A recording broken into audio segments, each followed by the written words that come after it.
Хей, сәлем достар, қалайсыздар? Сіздермен бірге мен Аял Уинкс. Сіздер қайтадан менің арнамда отырсыздар, достар. Бүгінгі видеоға қош келдіңіздер. Бүгінгі видео бізде қалай дұрыс жоспарлау керек деп аталады.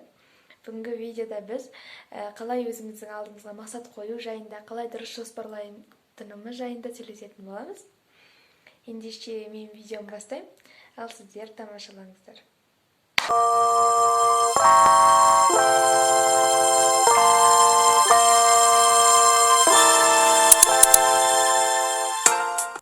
Барлық адам да өзінің алдына мақсат қоятыны анық. Мақсаты жоқ, арманы жоқ адам жоқ деп ойлаймын. Бірақ біз мақсатты қойғанда да жай ойша қоямыз. Ешқандай өзіміздің алдымызға мақсатымызды жүзеге асырамыз деген ниет болмайды. Просто біз армандаймыз, қиялдаймыз.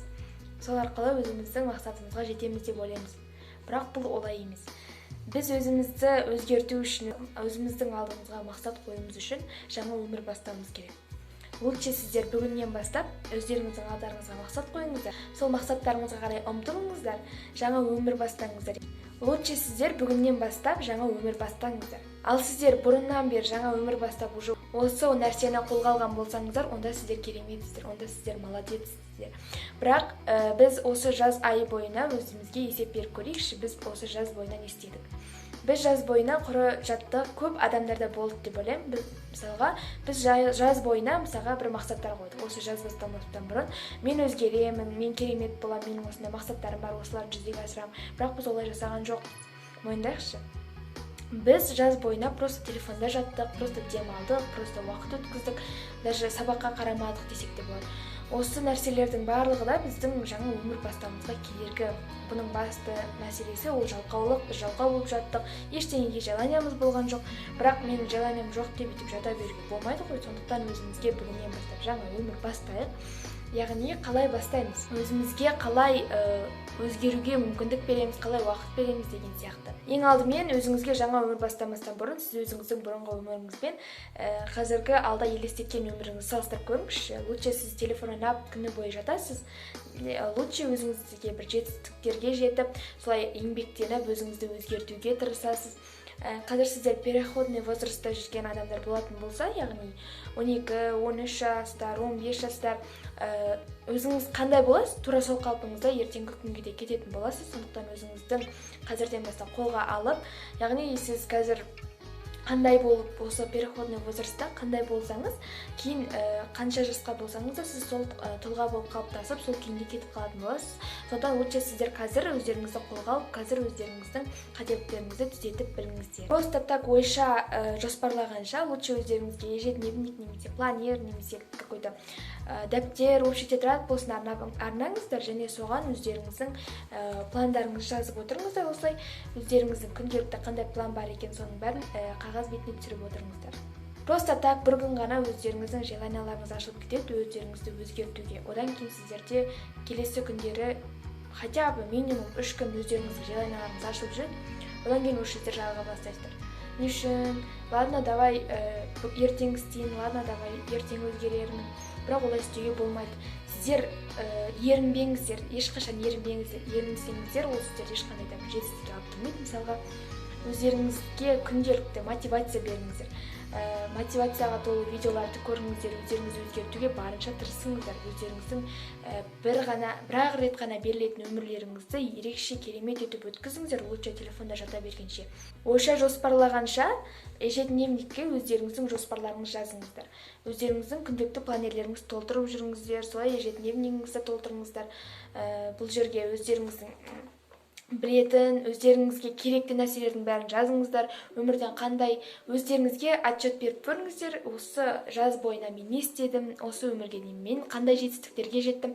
Бұның бәрі сіздердің өздеріңізді тани білулеріңізге өте үлкен көмегін тигізеді. Лучше қайдағы нәрселерді көргенше осыны жазып, өздеріңізді қолға алып көріңіздер. Сіздерден де керемет тұлға шығатынына сенімдімін. Лучше ойға сақтағаннан көрі осы планерге жазғанның 100 есе пайдасы бар. Себебі ойға сақтағаннан ойда ол просто так тұрады и сосын ұмытылып кетеді. Ал жазсаң сен оны оқисың, күнде оқыған сайын оған деген мотивацияң ашылып тұрады, оны ешқашан ұмытпайсың, ол сол планерде тұрады. Оны оқып толтырған сайын просто так толтыра салмай, оны түсініп өзіңнің бар еңбегіңмен, бар жүрегіңмен салсаң, онда сенде керемет нәтиже шығатынына сенімді. Алдымызға мақсат қойып білейік. Өзіміздің армандарымыз бар. Әрбір адамның арманы болғандықтан да өз арманымызды жүзеге асыруға мақсат қойық. Яғни мен мысалға осы айда, яғни қазір бізде оқу жылы басталып жатыр. Мен осы оқу жылына дейін сабағымды жақсы оқып, осы оқу жылында өте ерекше нәтиже көрсетемін деген сияқты өздеріңізге алда мақсат қойыңыздар.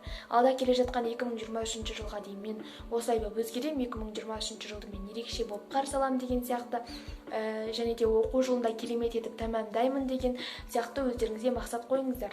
Лучше сіздер әлі ондай бір үй алатын, машина алатын жасқа жеткен жоқсыздар, бірақ дегенмен де өздеріңіздің қазіргі таңда қолдарыңыздан келетін нәрсені істеп көріңіздер. Мысалға сабақты жақсы оқу, өздеріңіздің өмірлеріңізді өзгертіп білу, кейін өскеннен кейін ондай ақша жағынан да өздеріңіздің жетістіктеріңізге жетіп аласыздар. Бірақ қазір, дәл қазір, мен әлі баламын деп жата бергенше, өздеріңізді қолға алып, осылай өздеріңізді қолға алып, дұрыс жоспарлап үйреніңіздер, дұрыс жоспарлап біліңіздер, алдарыңызға мақсат қойыңыздар.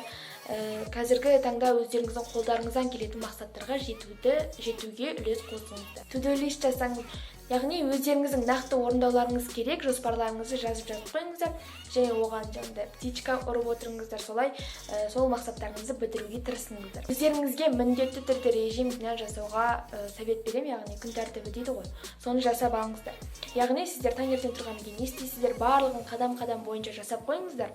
Лучше бір күнді жасай бергеннен, сіздер мен білем, бәрібір де сіздер жалып кетесіздер, бір күнде бір нәрсені қайталап жасай бергеннен, лучше 5 күнге 5 нәрсе жасаңыздар. Яғни бірінші күндікіне келесі күндердікі мүлдем ұқсамайтын болсын. Әр күнге әртүрлі ерекше заданиялар қойыңыздар, әртүрлі план жазып қойыңыздар, соларды орындау арқылы сіздердің уақыттарыңыз құрыдан құры өтпейтін болады. Яғни сіздер құрыдан құры телефон шұқылап жатпайтын боласыздар. Лучше сіздер ерініп жата берсеңіздер, жата бергеннен көрі, лучше сіздер өздеріңізге еңбектеніп, өздеріңізді өзгертуге тырысыңыздар. Қазіргі таңда біздің просто өзгеруіміз керек. Өздеріңіздің қателіктеріңізбен жұмыс жасаңыздар, солай өздеріңіздің жақсы адам, жақсы тұлға болып қалыптасуларыңызға бір үлестеріңізді қосатын боласыздар. Және де осының барлығында жасау үшін бізге әрине еңбектену керек. Көп еңбектеніңіздер, ешқашан жалқаулыққа салынбаңыздар, ерте тұрып біліңіздер, ерте ұйықтап біліңіздер, содан кейін жаңағыдай еңбектеніп біліңіздер, өздеріңізді өзгертуге, еш нәрсеге де ерінбеңіздер. Лучше сіздер көп еңбектеніп, осы бастан өздеріңізге мотивация беріп, осы бастан өздеріңізді өзгертіп, осы бастан өздеріңіздің армандарыңызға деген бір қадам болсын жасасаңыздар, кейін сіздерге уже опытный боласыздар да, кейін сіздер уже сіздерге оңай болады сондай жоспарлау, осылардың барлығын осыларға жазып, өздеріңізбен бірге жұмыс жасап үйреніңіздер. Сонымен достар, менің бүгінгі видеом аяқталды. Бұл видеодан кейін сіздер өзгереді деген ойдамын. Өмір сіздердікі әрине, сондықтан да мен сіздерге артық ештеңе деп айта алмаймын, бірақ мен сіздерге өзімнің бар ойымды айттым. Сіздерге, что қазір өзгерсек, кейін бізге оңай болады деген сияқты. Видео сіздерге ұнаса, маған лайк басып, менің арнама тіркеліп, қоңыраушаны басуды да ұмытпаңыздар. Комментарийға да өздеріңіздің ойларыңызды жазып кетіңіздер. Сіздер өзгеру туралы не ойлайсыздар, соны да жазып кетіңіздер. Сіздермен бірге болған мен Аяулыңыз. Келесі видеоларда кездескенше.